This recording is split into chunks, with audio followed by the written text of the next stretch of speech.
Hey, looks like we're live, Pearl. We are. It's great to be live. Yes, better than the... Oh, okay. So, yeah, Pearl and Andy Lockwood, College Talk Tuesday. Every Tuesday we're here at 11:30 talking college, talking financial aid, scholarships, talking about admissions, kind of general information about what you should be doing when. And today we're going to be talking about some of the financial aid correspondence and questions and just issues, I guess, that you're dealing with. Yes. And exactly that's mostly for seniors. And then we're going to smoothly, without you even noticing it, segue into advice to help non-seniors, meaning juniors and even younger kids, kind of avoid some of the last-minute panicky obstacle things, I guess, that Yes. we were talking about. Mm-hmm. If you're just joining us, please. LCS, like, comment, and share. Hit that like, hit that heart thing. That doesn't mean, anything inappropriate. Just we want share to get us. the wrong way. Share it. Let us know you're listening. And if you have any comments, even if they're wiseacre type comments, if you want to, congratulate my New England Patriots on a big win, that can go in there too. If you're a Jets fan, just leave. You're bitter. All right, so let's go a little bit into your cute little daily work life of some of the correspondence that you're getting from schools, I guess indirectly from parents, and just kind of talk us through some stuff that are issues for parents of seniors right now. Parents of seniors nowadays you've heard from some schools, you've gotten some awards. I think we're understanding that each school does things differently from one another in terms... They don't always understand that. Don't just gloss over that. I am not glossing it. In fact, I'll say it again. It should be noted and known that how schools award financial aid and how they tell you about their particular school's award to you depends on the school. It is plainly that simple. There is no uniformity here. Yeah, some schools are pretty early this year, and a lot were just like same old, even though they moved up the timeline for where the FAFSA became available. It went from January traditionally to October, but it doesn't seem like a lot of schools have been rushing out their financial aid awards. Not really. And so there's, somewhat concern like, okay, here's the other thing that's really causing a lot of alarm amongst parents. And I wish this were not so. I am just the messenger. Do not shoot me. But at this point, on a daily frequency, there is at least an email that I'm getting from someone who knows the FAFSA has been submitted or knows they've mailed the tax return to the school, and they're getting some kind of notification that something is missing from their financial aid application at that particular school. This happens every single day when it is not true. Okay, if it is true, you have to comply with it, take care of it. If you recently sent it, perhaps it crossed it.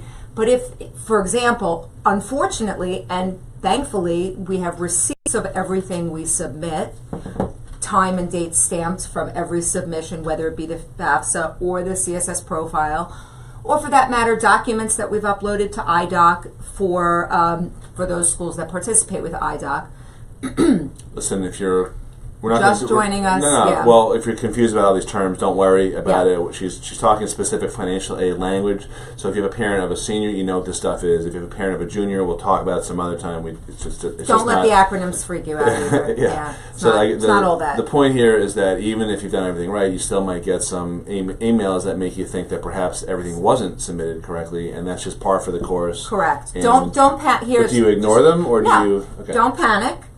If you know that it's been done, the next thing you should do is pick up a phone, call the financial aid office at that school, and speak to a human being, and you can say, with knowledge, we've submitted the FAFSA, we've submitted whatever it is, on such and such a date.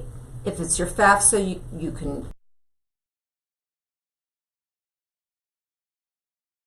of the FAFSA filing to that particular school. That's a record of it. So usually what happens at that point is the school then acknowledges, oh, that went out to everybody, or oh, it hasn't been updated yet. Just don't panic. Call the school. If you know it's been done, it all works out. Okay. All right. So you want to talk a little bit about the people who have actually started to get financial aid awards and some of their, outreach to you, semi-panicky. Right. A lot of questions, so give us a few snippets. Right. I would say, so we've had people who have gotten, at this point, and we are, where are we, beginning of February. Immediately after the Super Bowl, where the New England Patriots came back in an epic, probably one of the greatest games of all sports of all time. True. Yeah. Absolutely true. Yes. Very exciting. So that would make it February 6th? It's the 7th. Oh, okay. Yes. I think the parade's today.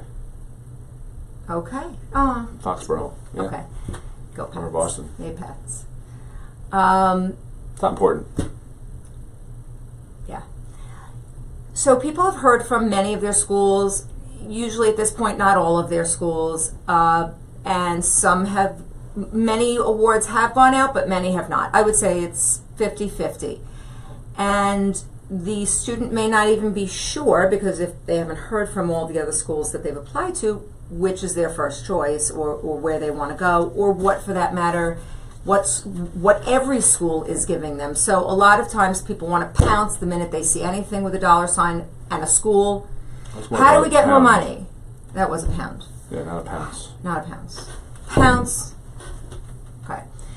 How do we get more money out of them? Andy, how do they get more money out of them? Oh, are you pouncing on me? Pounce. Okay. So the best way to do it is to wait till you have all the offers and whatever leverage you have, and use those hopefully better offers from other schools against your top choice college. That's really the best way. A lot of schools have their, and I'm writing a lot of appeal letters right now for our clients. Many colleges have their own particular forms, appeal forms, or processes that you have to adhere to in order to, kind of play by their rules. I was talking to a client yesterday. Oh, this was so annoying. I really feel bad for this guy, Mike. So his kid is an athlete, and he got into his top choice school where he was recruited to play his sport. And they had this school, which shall remain nameless, had initially notified him that they're going to be giving out the financial aid awards in like December or something. And then, in order to comply with the directive of the old Department of Education, who wanted schools to start giving out those awards early, then they notified everyone, no, we're not going to do that. It turns out we have some more whatever calculations to do, or numbers to crunch, or whatever they said. But then it wasn't the coach, it was the admissions person, reached out to our client personally and said, you are going to really be happy with your award.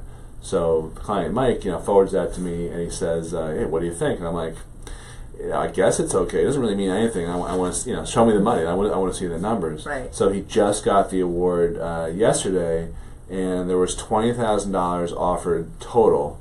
$7,500 was academic money that was formerly about $10,000, promised by the admissions officer.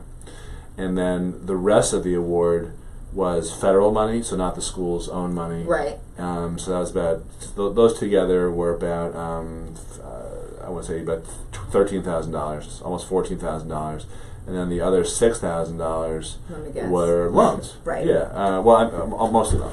So it was about $20,000 for a school that cost in the 40s. And they had said, you're going to really love this package. And the guy, he's got a very low income. He's, next, I think a first responder, maybe, on disability. And he's like, "What is this? Something I'm missing here?" I'm like, "Yeah, it's about $15,000." So we're in the process of what he's doing first is calling the school. He probably did that yesterday, and saying, you kind of made me think, and he can handle this, by the way, because he's a very nice guy. Some clients, they're a little too aggressive, so I don't always make this recommendation. But if you can be mellow about it and grateful, and do what Mike did, which was ask the school, "Hey, I'm a little confused. there's a lot of build up to this, but it's still going to cost me about $5,000 to go here, and you only gave me about $7,500 of your own money. What's the process for qualifying for asking you to reassess your award?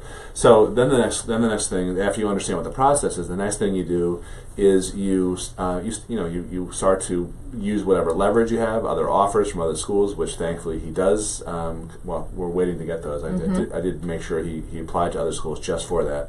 And by the way, sometimes this is really important. Sometimes when I suggest to clients, hey, why don't you, or in this case, hey, we haven't heard back from such and such, let's wait.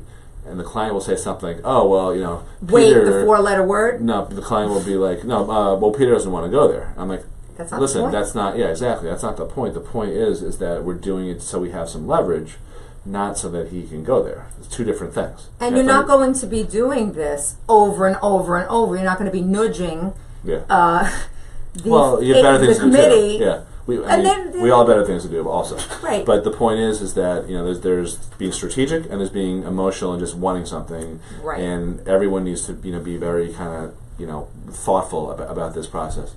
So there's some other there's other things that you can use in an appeal if you have expenses that are unusual. Not that you live in a high tax area. Everyone knows that Nassau County is the most heavily taxed area in the whole country, and Suffolk County or whatever, or wherever if you live in an affluent area with high taxes.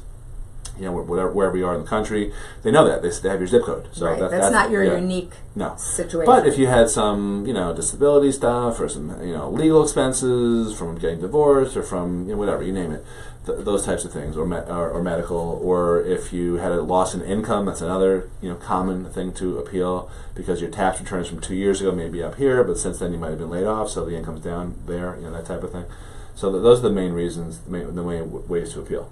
Yes, and the other thing that this school did to Mike. Oh, you saw this? No, I don't even know who All you're right. talking about. Yeah. I'm just listening to you. The other thing, and this brings me to another question I have for you on topic, is what this school did that is just so unfortunate is not... Bad Mike. Mike. What the school did was not set this family's expectations properly, and that was such a miscarriage because That's who's unusual. to say what So that annoying. family would have felt Yeah. altogether had nothing been said, had no expectations been set or made. Which also brings me to another topic. When people have expectations, now we can segue to the juniors and the sophomores, Segue. and planning and being strategic and Realistic. being realistic. How do you know you're being realistic? How do you know when your kid says, I want to apply to Michigan and Cornell and Tufts and Duke and wherever? How do you know? And you have to, of course, account for every application fee, and it's not cheap, and that adds up, but that's the least of it in the scheme of this, a drop in the bucket. How do you know your kid's going to get in, and how do you know you're not going to face admissions Armageddon next spring? How do you know where to set your and your child's expectations in reality so that this process doesn't get you? Is that rhetorical, or is that it's both. Me? I am asking you. Oh, okay. We want to hear your listeners. Yeah, well, so, and just to circle back, so what's happening right now, which I don't know if you said this, is that a lot of kids are now, who are seniors, are throwing in these last-minute applications Right. because there Pearl, still can you are... add this one? Pearl, can you add this one? Yeah. And it's And like why is they're Hail Marys. I mean, they are. It's clear to me, based on when I get these texts, that the set of schools they've applied to, they've now heard back some bad news because the schools I'm getting to add are not as competitive as some of those other schools. And so there's this reality check that's happening this time of year. Right. How do you avoid that? Right, it's that, and it's all the stress and the anxiety that happens when you're told no, Right. over and over again, and all your friends are getting into their schools. That's really what you want to avoid, because that leads to what Pearl's saying, is this last-minute Hail Mary type of application frenzy. So yeah, I mean, I think the main thing, if I had to pick one thing, is as a tip, it is to be realistic, and it's one of these things that's easier said than done, and it's not your fault if you don't really understand what constitutes realistic or not. Now, I don't want to come across as too negative either. I was talking to someone on the phone yesterday. She said something so striking. She's up in Connecticut, in Wilton, Connecticut, and she's got an older son who's hearing back from colleges right now, and they're pretty decent colleges. And she said that she had talked to a college advisor, up there, about working with them, and she said that the guy basically called his son a loser. And said exactly, and it's just told not to apply to any of the schools that he was the aspirational type schools that he was thinking about. And I'm like, yeah, that's really motivational and, and uplifting, and that's worth the fee, that you pay someone for that. So I don't want to be like that either. But what I would always tell a kid is, let's say that ultimately you whittle your list down from 50 to 12, and that's fine. But as long as that 12 is balanced. So that involves being realistic. When I say balanced, I mean that you have a reasonable shot of getting into most of your schools, and maybe 2 are reaches or 3 are reach type schools, not half, not 8, not 3/4. Right. So the reason I'm saying it's not your fault if you don't really understand how this all works is because the guidance that you get in your high school and the tools that they give you in high school, if you even use them, are very misleading. Just by design, and there's nothing that you can do about it. They do not accurately reflect the admissions decision, or the components, the elements that go into an admissions decision. Right. I'm talking about Naviance specifically, which is the most popular type of software that high schools use, and they give their families access to. But the 2 big flaws with Naviance are that it only looks at your grades and your scores. And that is, at a very competitive school, grades and scores might be 40%. Might be 60% of the application. So, in other words, Naviance just ignores 40%. So, how do you get a good feel of your chances of getting in? And the second thing is that Naviance will compare you only against a little, tiny micro universe of other applicants who got into that school, namely from your own particular high school. And that's it. Yeah, so if you're going to a small to medium sized high school like we have a lot around here, or in Connecticut, or California, the schools tend to be a lot bigger. In Florida, they tend to be a lot bigger. But still, if a school gets like Northeastern gets 50,000 something applications each year, excuse me, and let's say that 20 kids got in from your high school last year. How accurate a data sample is that 20 compared to the 50,000? I'm sorry, there are 50,000 applicants. Right. So, so we just happen to use a different software that will hone in on that 40% that Naviance ignores, right. And secondly, it looks at all of the entire set of kids that was admitted by that school. So I think that's why people come up with these. These ideas that, okay, well, my grades, my scores seem to be, okay, and I'm looking at, Naviance and the scattergram, the graph, right. And it shows that I'm sort of right in the middle of a clump, and look, there was someone who got in with lower grades and scores, I don't know how they got in, and I'm like, well, maybe they were a recruited athlete. Exactly. Or maybe they were an underrepresented minority, or maybe, you don't, Naviance doesn't distinguish, nor does Naviance really distinguish between, like, the rigor of your courses, and it doesn't mention your extracurricular activities or your volunteer hours or all sorts of other things. That do come into play and have a big bearing on the admissions decision. So it is a little dangerous to rely too heavily on a tool like that in terms of setting your child's expectations. Yeah, well, then that leads to this admissions Armageddon that we kind of jokingly refer to, but it's not a joke when you get dinged, over and over and over again by the schools that you were hoping to get into because no one told you, hey, you need to balance your list. So that's the number one way. And then the rest of the story is when you're a junior and a sophomore, and I've been meeting with prospective clients who are juniors and sophomores right now. And for sophomores in particular, you may be thinking it's early, I'm not really sure, I don't even know what I want to do, I don't know my test scores, whatever.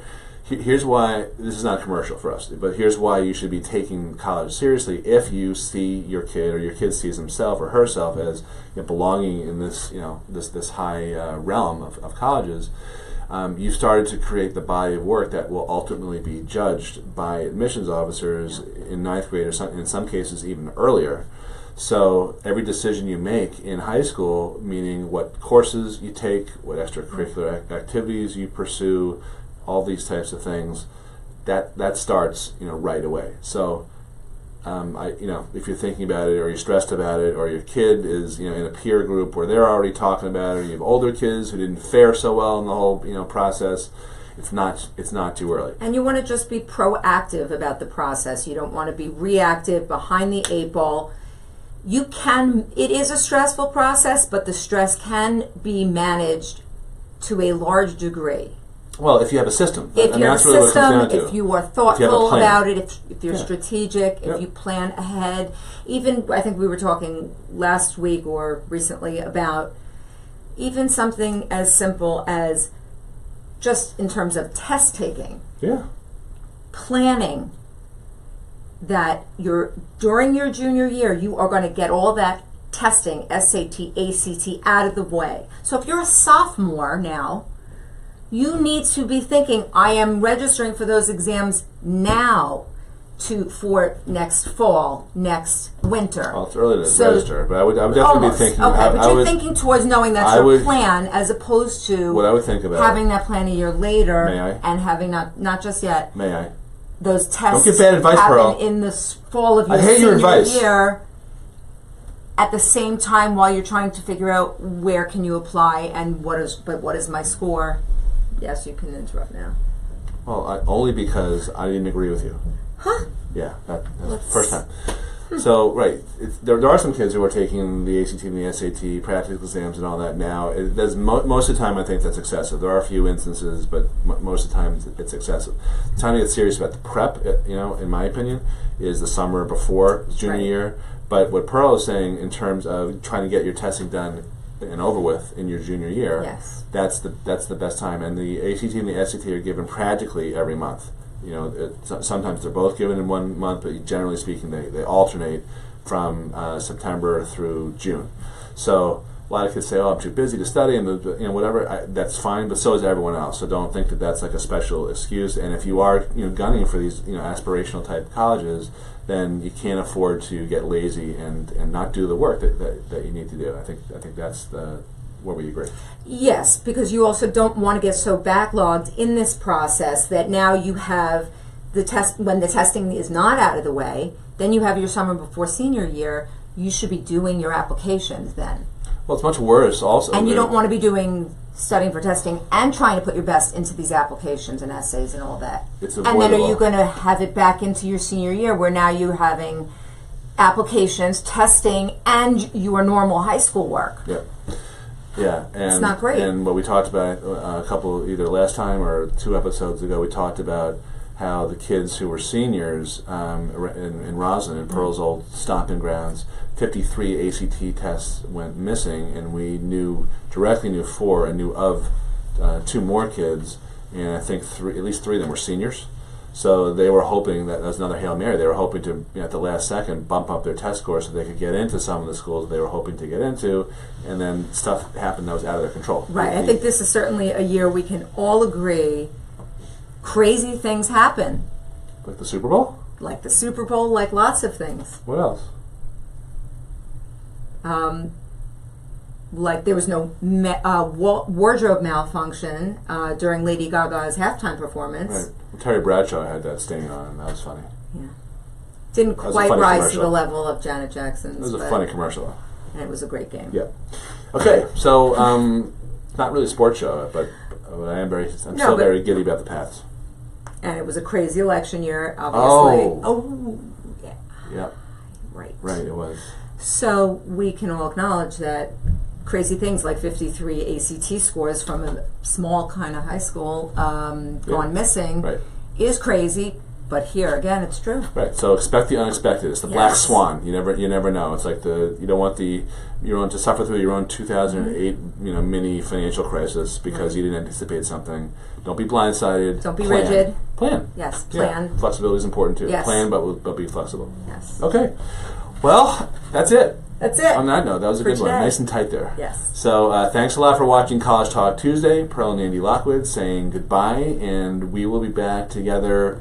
Actually, 2 things. We're doing a webinar on Thursday night, which you can sign up for at cs4l.tv, which is College Success for Less. cs4l.tv, and that is going to be talking about financial aid and scholarships and how to get them, even if you think you can't possibly qualify, even if your kid isn't a Mensa member, or didn't build a village in a third world country, or become valedictorian or whatever. There's a lot of money out there. You'll be shocked when you learn how easy it is to get money.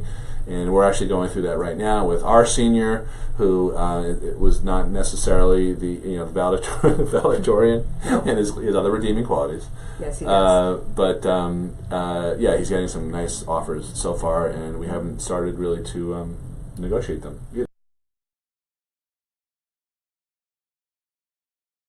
cs4l.tv, and we'll be back together next Tuesday, 11:30 every time.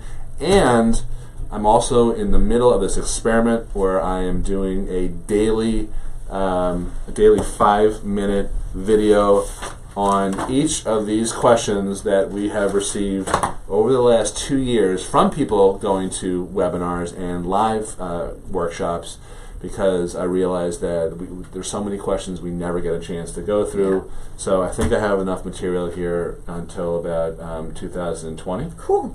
But again, that should not dissuade you. Should you have a question that you want asked, and happy to try to help you out. Yeah. Yes, we will. Okay. Let's sign off. Bye. All right. Bye.